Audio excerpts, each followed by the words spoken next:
trano any manaraka ny fandarana meteo amin'izao takariva izao toy ny mahazatra isaky ny alatsinaintsika dia resaka kely ny meteo fironana amin'ny ankapobeny mandritry nyity herinandro ity ny meteo fironan'ny toetrandro zany mazava ho azy raha amin'ny mbangivanginy zany aloha dia ny alizay malefaka no andrafitra ny toetrandrotsika manomboka ho an'ny rapisoka hatrany amin'ny farany herinandro zany hoe ny herika sy ny orana zany zao ny aty amin'ny ilany atsinanana dia mijanona aloha ho an'ny rapiso ankoatra ny aty amin'ny fatry ny analanjorofo sy sava izay ihany zany no misitraka an'izay orana malefaka miatoato zay ho an'ny manomboka rapiso ny zavitany na ny andehanjavona vao maraina kosa dia iverina amin'ny atitanin'ny Madagasikara anatin'izany ny aty amin'ny fatry ny Analamanga ny aty amin'ny fatry Vakinakaratra ka hatrany amin'ny fatra atsimony nosy iny zany ny maripana raha tsina atao rainjery ihany koa dia ny ahitana fidinana kely zany ny maripana ambany indrindra ho ny aty amin'ny atitanin'ny Madagasikara no ny fisian'ilay andehanjavona vao maraina moa zany ny maripana ambony indrindra kosa dia ahitana fiakarana kely raha mitaha amin'ny androany zany hoe nafiakatra hatrany amin'ny 2 ka hatramin'ny 4 degré ny aty afovoantany ny morotsiraka kosa tsy dia misy ivana satria mbola mafana mety nafiakatra hatrany amin'ny 30 degré celsius amin'ity herinandro ity izay ny fironana amin'ny ankapobeny fa raha idirantsika indray ny toetrandrotsika ho an'ny rapiso ny alizay malefaka aloha zany no mandrafitra azy dia ny orana malefaka miatoato toetra hatrany aty amin'ny fatry ny sava analanjorofo mahazo ihany koa ny aty amin'ny fatry ny toamasina aty rahana herikerika ny aty amin'ny fatry ny aloatra aty zany ny andehandraona mety toetra ihany koa any amin'ny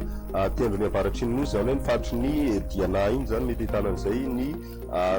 raona mitsitokotoko kosa ny aty amin'ny fatry melaka sy ny ilany andrefany aty amin'ny fatry ny bongilava aty ny andehanjavona vao maraina hitoetra ny amin'ny atitanin'ny faritanin'ny fianaratsoa teo aloha sy ny aty amin'ny fatry ny nosy ary ny aty amin'ny androy ary koa ny aty amin'ny atitanin'ny atsimo andrefana aty zany ahitanan'izay andehanjavona zay vao maraina ny ambiny ho maina ny andro amin'ny ankapobeny ny tombana ho an'ny rapiso tolakandro kosa indray hitoetrany ny orana malefaka miatoato aty amin'ny ilany atsinanana zany hoe faritra atsinanana ny fatry ny sava analanjorofo sy ny aty amin'ny fatry ny ilany atsinanany betsiboka aty kosa ary koa ny faritra anaotra dia andraona ny andro ahitanan'izay raona zay ihany koa ny aty amin'ny tapany avaratra andrefana zany hoe ny aty amin'ny fatry sofia sy aty amin'ny fatry diana ary koa ny fatry melaka ary ny ilany andrefany fatry ny bongilava ny ambiny amin'ny ankapobeny dia fandimby ny raona sy masoandro zay raona somary vitsy moa zany amin'ny ankapobeny fa ny alina kosa mety hitantsika andehandraona ny aty amin'ny atitan'ny Madagasikara zany hoe aty amin'ny fatry Analamanga Vakinakaratra Itasy mitatra aty amin'ny fatry ny vadivavy fitovinany aty zany andehandraona izany amin'ny ankapobeny tsy dia hitana fiovana firy ny maripana ho an'ny rapiso fa hidina tsikelikely zay araky ny natolotro teo mpanomboana zany hoe 20 ka hatramin'ny 12 degré izy ho an'ny rapiso zay mety tafalatsaka hatrany amin'ny 7 ka hatramin'ny 6 degré ny maripana aty afovoantany amin'ity herinandro ity ny morotsiraka tsy dia nahitana fiovana firy fa ny aty amin'ny ilany atsinanana no misy fiakarana kely ny maripana ambany indrindra ny maripana ambony indrindra voavinavina kosa ho an'ny rapiso dia manodidina ny 20 ka hatramin'ny 20 ny voavina ho an'ny rapiso zany hoe ny aty amin'ny fatry fianaratsoa mbola somary magnatseka kely fa hiakatra zay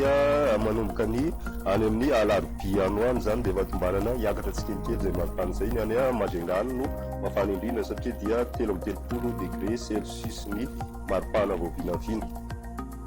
amin'ireo tanan-dehibe ivelan'ny Madagasikara kosa indray hitantsika orana tandriviraona mety hoarahankotroka ny any Paris any ifandimy raona sy ny masoandro na Eropisy Johannesburg amin'ireo nosy manodidina ny Madagasikara kosa indray no jerevantsika dia ahitantsika orana malefaka any Maurice sy Seychelles ibalika kosa ny masoandro any Mayotte sy Comore ary La Réunion dia ifandimy ny raona sy ny masoandro izay indray no azo natolotra tamin'ity androany ity fa dia manetanao hatrany anaraka ny fandarana meteo veloma tompoko